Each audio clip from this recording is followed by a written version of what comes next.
RDC est une et indivisible. Et la population répondante, c'est qu'il faut tout arrêter pour faire face à cette situation.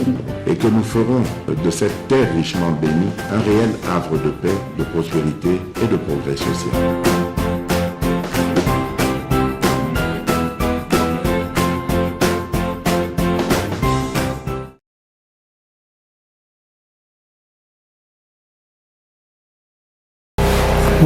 Merci. Vous allez en émission partout à travers le monde. Deuxième numéro de la semaine, l'autre allez mardi le 28 février. Ce qu'on va tenir, le 29. Nous allons fêter na bango. Ah, on va fêter les lots alors. Donc, vous changez la bino gage, vous fêtez la bino les lots. Donc, ça très. Bah, moi, il y a pas de problème. Donc, ce qu'on va tenir le 29. En fait, vous faites une sorte de moins ou bien de plus. Mais vous faites par exemple les 1er mars ou bien les 28. Pour le 29 février, l'année où vous faites une date exacte. Continuez à partager nos émissions MKBS officielles. Continuez à vous abonner. Le président Médard ces derniers temps, na Chine. Le président Médard toujours dans la mission dengue, tout mesanate, tout ça oui ndekonangai, eza musala. Le vidéo tel que vous le voyez na ekozoko en ligne, eza musala ebele, il y a des équipes, il y a nyonsoana. Il faut comprendre que mais tous allez vraiment que ça l'effort. Quelles que soient nos préoccupations, quels que soient nos agendas, pour tous aller toujours pour nous informer, surtout en temps réel. Vous savez, MKBS officiel, c'est la voix des sans-voix. MKBS officiel, c'est votre chaîne. Et vous servir tout côté qu'elle n'a jamais Kolemba. Mais nous pouvons s'abonner massivement pour nous donner la force de venir encore saler la bino musala. Ndenge elongobani et c'est là et couper sa force pour tout et les bosso. Alors Moïse Katumbi assis à ce schéma ya la présidente de la République boyokaki lobby ancien ministre ya transport oyo asala le côté le bungu tulu yewana a sali communiquer moko lobby ba botoli Moïse Katumbi passeport naie moyen à Bimana Congo ezate pour passeport naie ezali na maboko ya ba service et d'ailleurs bolanda ki balobi même que il est allé plus loin que le passeport lui a été ravi. C'est le président Tshisekedi qui aurait donné des injonctions à ba service de renseignement pour être bas soit passeport wana et bokoye bayango mais avant de mettre le solo à passeport pour tout en profondeur il a aussi fait des déclarations na moni balobi o machine nyonso ya machine ya ko enrôler nango bat o ezalaki na Katanga au 120 millions sont tombés en panne donc benamujumai selon Katumbi alobi tala ba machine zoboto lokola ba mayebo kuna ba machine za ebele mena Katanga machine ezali muke chose grave boyoka tribalisme je même écouté batena bazolo bao les machines là au besoin de contrôler nango batuna Kasai eza ba machine somba makina mbongo ya Katanga. Vous voyez ça? Yoka réflexion hein? Donc mbongo esombi machine eza mbongo euti na Katanga mais bazo comprendre que bazui ba machine ebele batindi na Kasai et que machine muke na Katanga mais ça faux parce que même ba oyo ba salaki ba enrôlement il y a des moments où ces machines tombaient en panne même ici à Kinshasa. Moi je suis allé je crois na Saint-Pierre na monaki vraiment comment ba machine est tombée en panne et je me souviens d'ailleurs ngana s'enrôla ki mokolo ya liboso le premier jour j'étais là côtoyer les élèves plus grave parce que na Saint-Pierre il y a des garçons machine ezalaki te et va dire poser problème si na yo zonga na Saint-Pierre des filles c'est là où je me suis fait enrôler ba machine et poser qui ba problème mais tala bato bazo prétendre que diriger Congo regarde ici que bazo même débat non ba machine ezo tomber en panne kaka na Katanga mais na ba province mususu ba machine ezo tomber en panne te et province aux allez ko intéresser bango mingi ezali province ya Kasai na ba Kasai kuna ba machine ezo tomber en panne comme si bango baza kuna basi bakenda ki kuna et ce que ozo mona yo batu na wana bazolo ba wana mokonzi na bino azata congolais te makamwa kese etalié na nini parce que Kasai ezali province ou la République démocratique du Congo il faut pour pas être gênant boto mukakeno bazon relé bato na grec ou bazon bato na Zambie ou bien na Italie ma bazon relé muké mais oyo eza makambo ya mboka na biso etali yo na ni loin ni de près mais vous instrumentalisez les gens pour amener un débat bidon débat ya caniveau débat ya tribalisme ezali mawa honte à vous honte à vous et je comprends pas tout le monde yako fonctionner c'est que moi j'avais demandé na président ya Seni que ça soit même na ba province mususu et sengeli place kokoso et monani Seni et bengami aya na rapide à réparer ma machine pour être battu kende une élection. Et ça, c'est un droit le plus légitime. Mais ramener ça, on a vouloir diaboliser, tribaliser l'affaire. On va se comprendre que Kakana Katanga, des machines sont tombées en panne. Messieurs, demandez ici à Kinshasa. Ma machine est tombée qui peut en panne. Sauf que ma province Moussous. Ce qui n'est pas quelque chose à encourager. Hein? C'est moi, je pense que même Seni Tango a commandé ma machine, a tiré ma machine pour la réserve. Pour être ce qui me bébé, Zali, na Lumbango, Baluki le Lengue, Babuki Kobongi Sali Kamboana, Ali Kambo ya cause la fierté. Ce qui est mabé, ali mabé. Mais comme mango que non, na Kasai, machine tomba campagne, machine tomba campagne, kaka, na Katanga, c'est faux et archi-faux battu à Katumbi. Et à l'heure où nous sommes, ce n'est pas un débat où ils ont essayé. Vous avez vu comment Boloka Kimoubulu Yasuka Bosangi Sagibana Mokoboy. Oh, le bana wana bazouakarien. Vous les appelez pour 10 $, 5 $.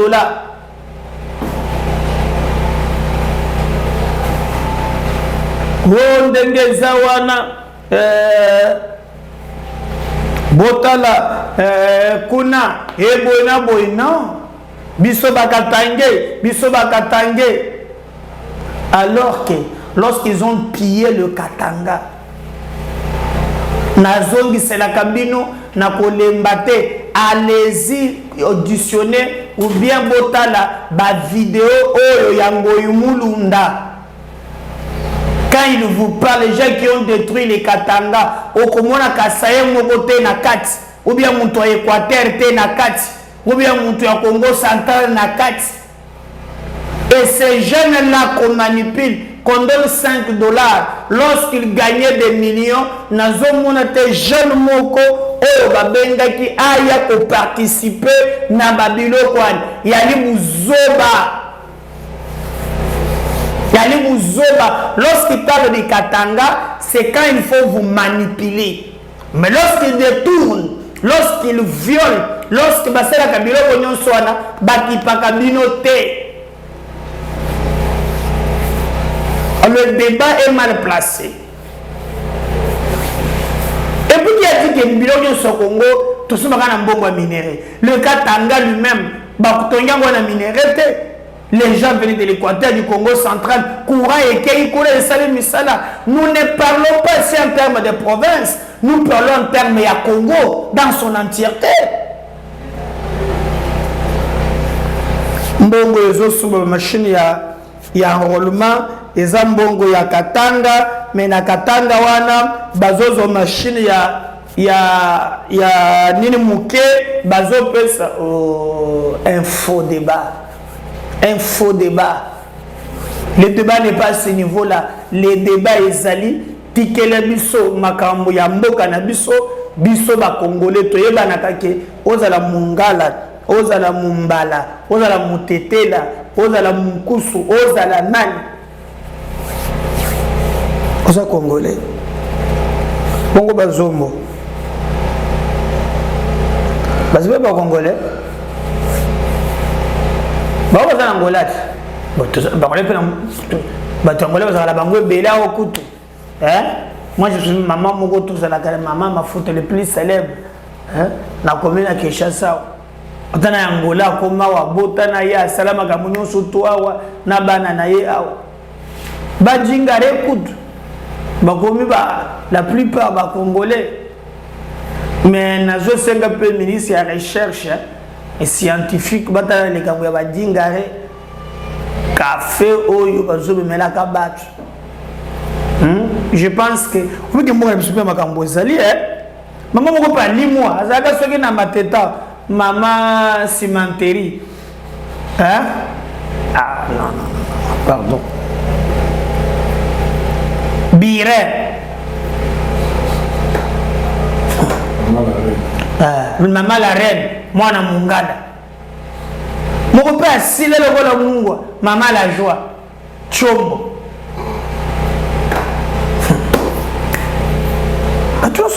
Donc, si vous avez à l'aise, mais tika pour créer division pour les Congolais, Toboyi, Likamboana et Alima B.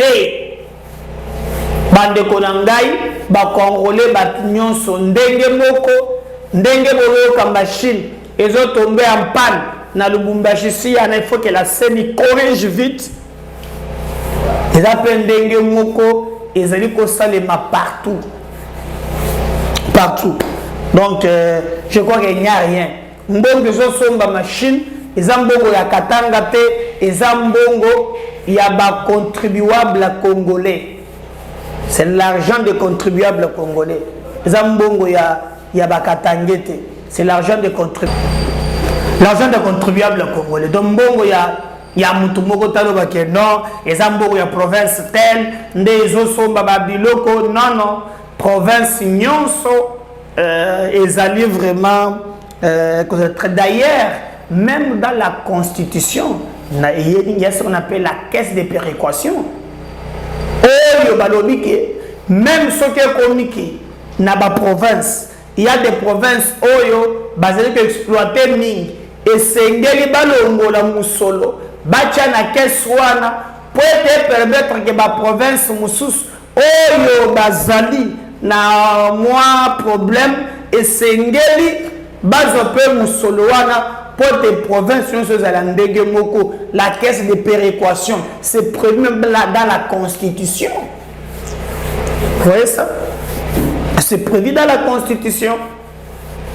Alors quand je vois bato bazali ko s'agiter les lots bato zolo n'importe quoi des fois na mituna que est-ce que bato yebi même kotanga mibe et bato ba ma province one la plupart baza bato bazolanda bapa ya sima tozalaki na 11 provinces le comme 26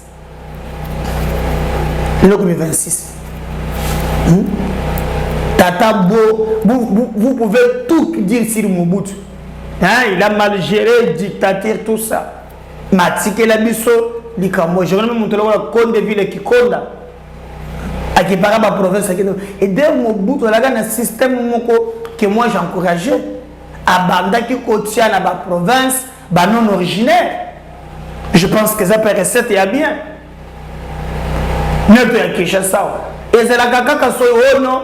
Et ça, il faut que tu à ce que je sache. Bandundu, bandundu, bandundu, bandundu. Tout cela, il y a par exemple la vie André. Na mone na mone kala le sommet à foule. Na mone kia wanini na banimateur ya vite. Ye kama bina on dirait ba tiango na nzoto. Après ça, au moins 500, à tomber le beau Wakiti. Tout le monde est gentil. Dans nos provinces, c'est l'acte 26. Et ça 26 aujourd'hui. Mais dans nos 26 provinces, tu as l'obligation d'être ensemble. Même à ta qui chasse ces produits rebellés. Et voilà, tu as l'équipement indombe. Non. Parce que l'ensemble, il y a la province. Tout ça, les autres, République démocratique du Congo, n'a pas habitat tous alliés ensemble pour vivre. Je ne vais plus encore entendre le discours. Mbongezo somba ba machine, eza mbongezo utana katanga, mais tozo comprendre que na ba katanga machine eza muke ba kolombongo, na kasai machine eza ebele ba ebazo ebe ya côté mbongo utité. Et vous croyez qu'un tel type lobby c'est le président de la République? Vous imaginez déjà ce qui se passe, ce qui peut se passer demain. Ce qui vous a ndenge, vous a bafana kuite talibino mboka bazwaka mboka tanterne eloko nga na zozwa non. Dans le Congo peut gagner avec ou sans nous. Le plus important c'est ce que nous faisons. Pour te bakambo kende liboso. Toko bunda bitumba wana bande kona ngai moko na moko na oye a Monique za malamu pona kosala. Pour travailler encore dans les coulisses, tozoyoka bande comme Souba lobby de komeda kobo sanate kobeta di solo ya kolerte bakonzi ozoyeba te comment ozosunga biso awa ba émission naza beaucoup suivi na Lubumbashi na Kapemba na Bel Air na Kamalondo na ba bisike bele tozokomela ngai. Et ce que j'aime, il y a aussi même baoyo ba mibengi bakatange bazo sangisa kaba, mais j'ai les informations. Bon mon akilo bina bisaki bino bato bazolo bao présence ya ba garde républicaine oyo ba yepo ba encercler ou bien batala na diocèse ya Lubumbashi ezali kambo ya enlèvement bazo na bisaki bino bande konangai muto akosa bino te. Moi-même, j'ai vécu cette histoire. Les informations que j'ai,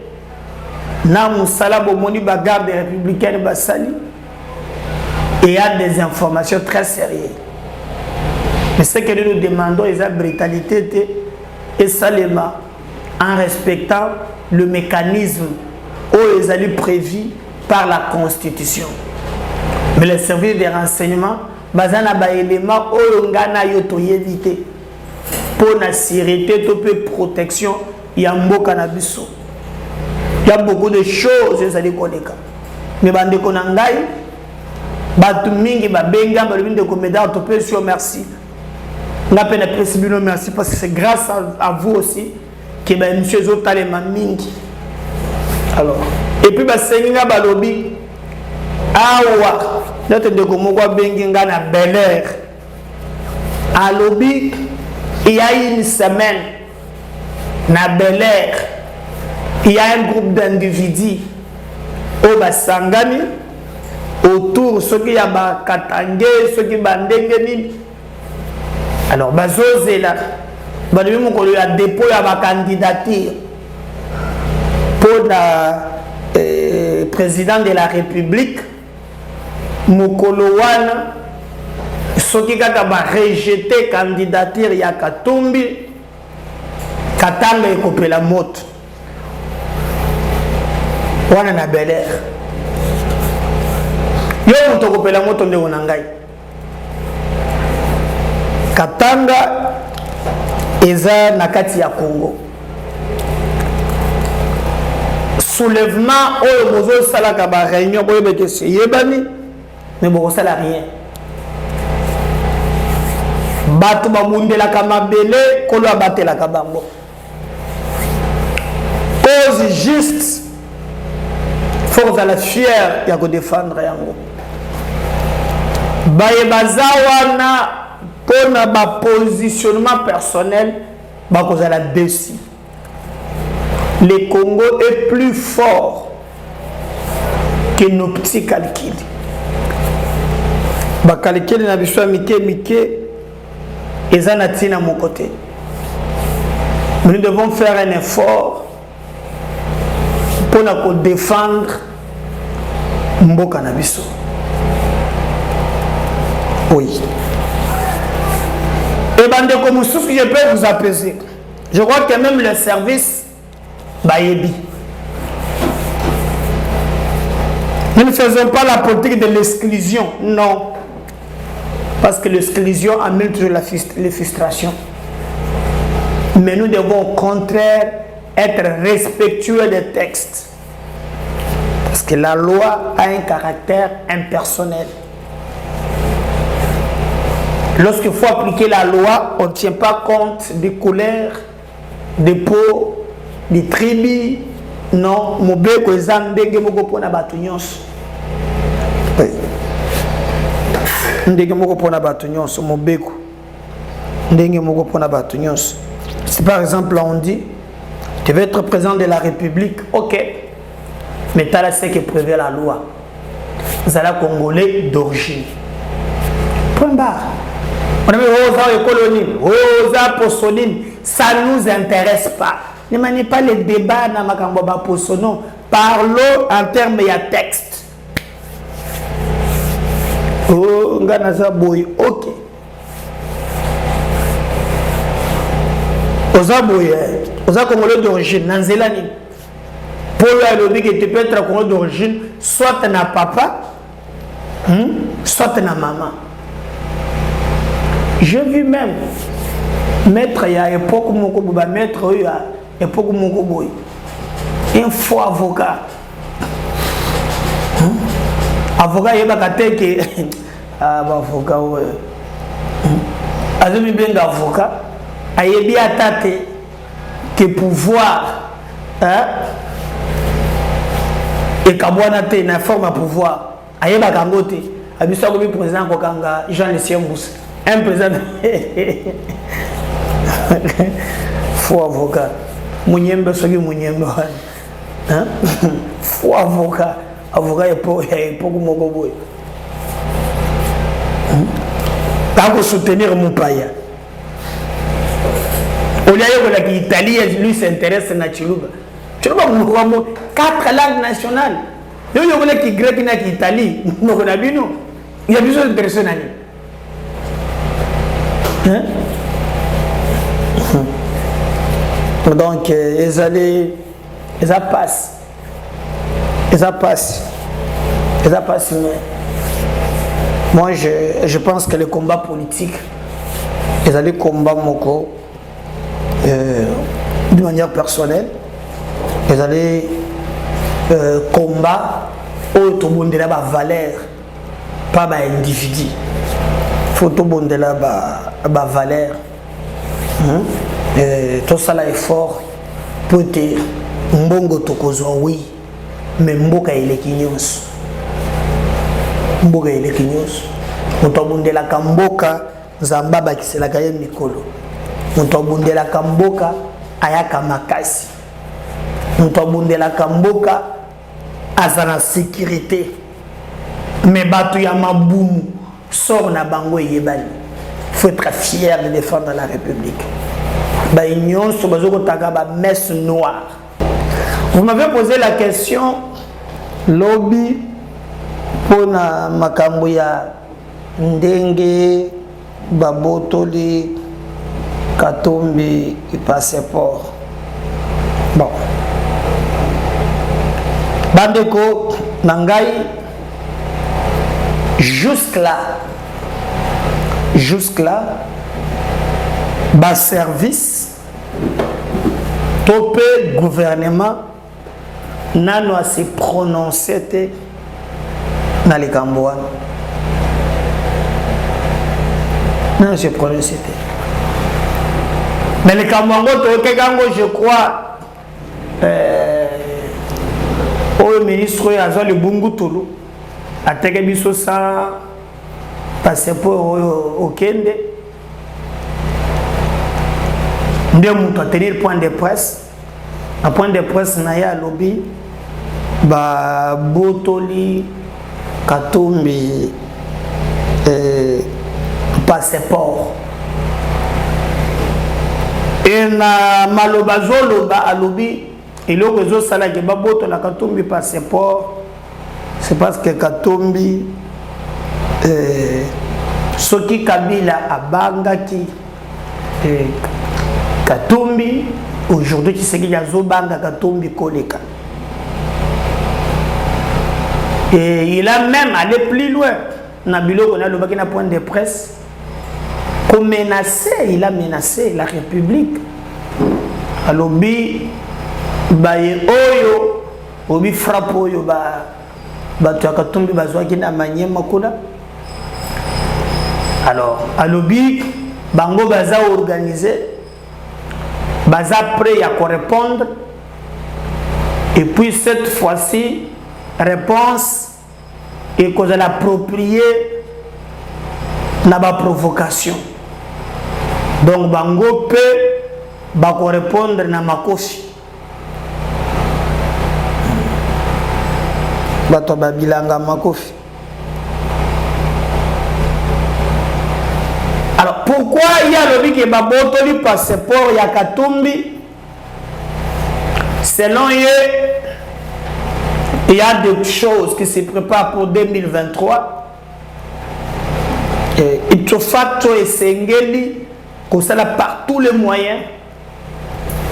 Katumbi a zalaté. Mais le gouvernement ne se prononçait pas. Et que la politique, il y a Katumbi, il y a politique, il y a victimisation. Kakaye moutou basala kamabe. Kakaye donc tant de choses na babilo kowana les ali clarté. Nous devons faire beaucoup alors beaucoup. Mais il faut révéler. Pour le kalolenge nini ya koyeba topé kososola. Pour moi, je pense qu'il est au grand temps totia mboka na biso liboso. Tozo la réaction d'une manière officielle. Bon, moi, il y a un message que ça là-bas point de presse. J'espère que va éclaircir biso sur ce dossier. Mais tel que Nayebeli politique, il y a Katumbi, et ça politique, il y a victimisation. Il y a kaka muntu basala kamabe, balinga kaka kate, boye na boye. C'est comme si bayebi déjà likamboza, oh baza fautif. Il faut commencer maintenant à alimenter Babylone à Barondengo Basalaka. Mais je vais rappeler toujours le Cambon, il se trompe. Le contexte n'est pas le même. Lorsque vous quittez le contexte, vous tombez dans le prétexte. Ça, il faut bailler bayango. Ce qui biloko e simbaka na Kabila, Kabila a fin mandat. Je vous rappelle que Kabila nous a dirigé 19 ans. Et ce qui nous a dit catholique et mouvement et salamaka, c'est parce que Kabila a fait mandat et que qui a prolongé. Oui. Biloko na ye, ya birungu abimi, droit constitutionnel, batu babimi, moko pe mirindi abima wasoki akenda wapi. bandi ko interpréter constitution elimwa bongo. Et c'est là où les gens batelemaki pour na kosa la front. Mais pensez que parce que Katumbi est la même politique de victimisation catholique et consort, alors que Tshisekedi alika la premier mandat naïe et qui ne veut pas aoumer la peau na nini, je ne sais pas pourquoi vous utilisez les mêmes armes alors que le contexte n'est pas le même. Banekolangai, total les kambu ya passeport wana, tokozonga na bino pour tobeta li solo. Mina kolinga boyoka parce que c'est pas moi. Ndengeni cherbe au kenda zoloba, boyoka pe menace azopes après. Et vous comprendre que les Congolais, et celui qui parle là, a aussi le gouvernement qui a la mingité. A tiki ba Congolais a permis de conduire les athées. Des abo y a taille pour le chauffeur. Son PC c'est permis de conduire. Pour vous voyez pas que nous avons monté. Mboko ils ont permis. Ils ont permis. Mboko ya mwana na mwana ils ont permis. Donc, on a permis à Zati. Oui. Ça a permis. Permis. Oh. Non, mais nous avons volé au permis de policier. Nous avons la série. Nous avons permis. Nous avons permis. Il y a une autre. Permis à Zati. Tato, tu peux sans permis de conduire. On va faire sa leçon. Tout le monde d'ailleurs. Na passeport, na menace na yazopes. On va revenir juste après. C'est à nous de tirer les conséquences de notre culture politique. Mais je vous assure que, au-delà d'être roulé, Moïse Katumbi a été victime de l'exclusion, menaçant même d'apatridie. Qu'est-ce que vous n'avez pas suivi contre Moïse Katumbi? Il aurait entretenu une rébellion des mercenaires, si c'est 500, 600, dans le Katanga. Jusqu'à aujourd'hui, ça fait autant d'années. En tout cas, on n'a jamais vu de preuve de ces mercenaires-là. On n'a jamais vu. Moïse Katumbi, on l'a même affublé de spoliation d'une maison d'un certain grec. Et jusqu'à aujourd'hui, vous avez constaté que c'était juste une manière de l'incriminer injustement. C'était donc fou. Moïse Katumbi, on lui a renié la nationalité congolaise. Et c'est là qu'il faut aussi attirer l'attention. La nationalité italienne, on a beaucoup versé la salive là-dessus. La méchanceté, jusqu'à la menace d'apatridie. Tout s'est soldé par une insignifiance, pour dire que c'est la méchanceté politique. Donc, aujourd'hui, notre souhait est qu'il n'y ait pas cette méchanceté politique. La démocratie veut dire un jeu loyal, que le meilleur l'emporte. Pourquoi hier, on a eu tant peur de Moïse Katumbi et qu'aujourd'hui, on a encore trop peur davantage de Moïse Katumbi? Qu'on laisse la compétition ouverte, c'est cela promouvoir un état de droit démocratique. Qui devons-nous d'abord en tant que républicains indexer? Le pouvoir public, qui a l'obligation de garantir la sécurité et la protection de tous les citoyens, particulièrement dans les activités politiques, dans un espace qui se veut réellement démocratique. Donc, première responsable à indexer, c'est le pouvoir public qui aujourd'hui, dans une passivité, dans une indifférence qui ne dit pas son nom, assiste à des actes de barbarie qui ne doivent pas être tolérés et qui ne doivent pas, qui aujourd'hui manifestement ne favorisent pas la promotion de l'état de droit et de la démocratie. Vous savez les observer. Il y a des partis politiques qui sont en mal de pratiques républicaines, qui n'utilisent que l'injure et la violence comme mode opératoire de leur propagande politique. Donc, je pense que c'est tout à fait clair, c'est la mise en garde d'ensemble qui prévaut ici. En cas de récidive, ensemble est en droit d'organiser sa légitime défense. Et ce sont les auteurs, les provocateurs, qui seront responsables de toute dérive qui portera atteinte à la quiétude de la République. Dans l'ensemble, il y a la tolérance. Chacun peut avoir l'ambition, il peut s'exprimer librement. Mais ce qui engage le parti, ce sont les décisions des organes habilités du parti. J'ai vu certains compatriotes, je ne voudrais pas les citer, dans Ensemble pour la République, mais qui s'étaient aussi exprimés. Si moi, Chérubin Okende, j'avais l'ambition, à ce moment-là, de me présenter comme candidat président de la République, soyez rassurés que personne, en tout cas pas Moïse Katumbi, m'aurait interdit d'exprimer ma candidature. Mais tous, nous allions nous remettre aux instances de notre parti, notamment à la Convention, qui a examiné et finalement a tranché.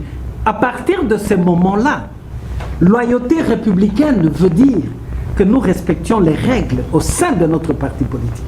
Donc aujourd'hui, nous avons un candidat président de la République pour qui nous allons mouiller nos maillots. Nous allons utiliser notre pugnacité politique dans les règles démocratiques pour faire élire Moïse Katumbi président de la République. C'est pour cela que nous en appelons à la loyauté de tous. N'utilisez pas des moyens contournés pour disqualifier un candidat président de la République du fait que, seul le nom de Moïse Katumbi donnerait des cauchemars à certains adversaires politiques. Ce n'est pas normal, ce n'est pas républicain, ce n'est pas démocratique. Avec Chérubin Okende, avec Ensemble, il n'y a jamais de questions taboues. Vous êtes libre de poser toutes sortes de questions. Hier, ministre de la République, pourquoi Ensemble, dans son ensemble, ne veut pas partager le bilan? C'est question d'approche et de philosophie. Je pense que si tout le monde avait le souci de privilégier les valeurs républicaines, que vous soyez de tel parti, tel autre parti, lorsque vous envoyez les vôtres au gouvernement, qui ne doit pas avoir des colorations partisanes, le gouvernement de la République n'était pas un gouvernement de l'Ensemble, n'était pas un gouvernement de l'UDPS, n'était pas un gouvernement de AFDC, n'était pas un gouvernement de tous ceux qui ont participé à cette coalition dénommée Union Sacrée. C'est le gouvernement de la République. Et si tout le monde était exigeant, comme Ensemble pour la République, vis-à-vis de ses ministres, en les obligeant au résultat, à la performance, je pense qu'il y aurait eu notre République qui aurait gagné quelque chose. Donc, moi, individuellement, en tant que Chérubin Okende, honnêteté politique et loyauté envers la République exigent. Je le dis et je le répète, je suis comptable de mes actes en tant que ministre des Transports. Le moment venu, je voudrais bien que vous me receviez pour que nous parlions de Chérubin Okende en tant que ministre des Transports. Et ceux qui suivent les informations savent, sans être trop prétentieux, que Chérubin Okende est le seul ministre qui rendait compte chaque semaine de ses activités. Rappelez-vous la semaine du ministre. Et je suis aujourd'hui en mesure de vous donner le bilan de Chérubin Okende. Et ça sera peut-être une occasion, s'il y a eu des entraves quelconques dans ce parcours, je vais délier ma langue pour vous dire, voilà, tel projet, s'il a flotté, c'est à cause de tel autre élément. Donc je suis fier et je remercie le président Félix Tshisekedi d'avoir accepté sur proposition de mon parti que Chérubin Okende partage cette expérience au niveau du gouvernement. Loyauté politique oblige. Lorsque les liens cohésifs dans l'union sacrée, particulièrement en ce qui concerne les valeurs défendues par Ensemble pour la République, ces liens-là ont lâché, c'était tout à fait normal que je me montre loyal vis-à-vis de ma famille politique. Et cela doit attirer l'attention du président Félix Tshisekedi. Ici, je le dis sans circonlocution aucune. Lorsque on n'a pas de loyauté, on n'a pas eu hier, on ne l'a pas aujourd'hui, demain, on n'en aura pas. Donc c'est tout à fait clair. Partagez ce lien, vous likez, vous commentez, vous landez. À tout à l'heure, on revient. Bye.